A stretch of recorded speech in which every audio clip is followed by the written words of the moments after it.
Hello，大家好，今日想同大家深入探討恐懼呢一個嘅 topic。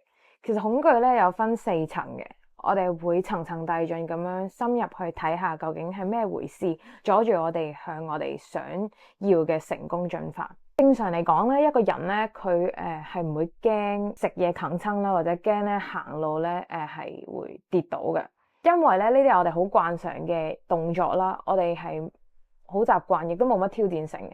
咁所以咧，其實我哋通常都係喺一啲困難入邊。困難咧係要虛耗我哋好多嘅時間啦、精力啦、心力去面對嗰樣嘢。所以咧，其實係好攰嘅一件事。咁但係其實困意去令到一個人恐懼嘅喎。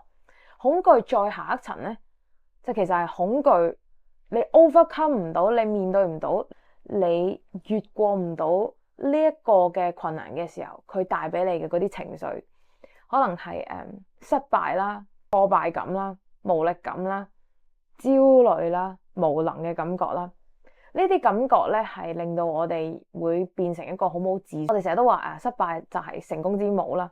咁但係有幾多人真係好 embrace、好擁抱到失敗呢一樣嘢咧？如果真係咁認，咁點解你會咁驚失敗咧？嚟緊嘅影片咧，我哋就會層層遞進去睇下恐懼有其他乜嘢嘅面向啦。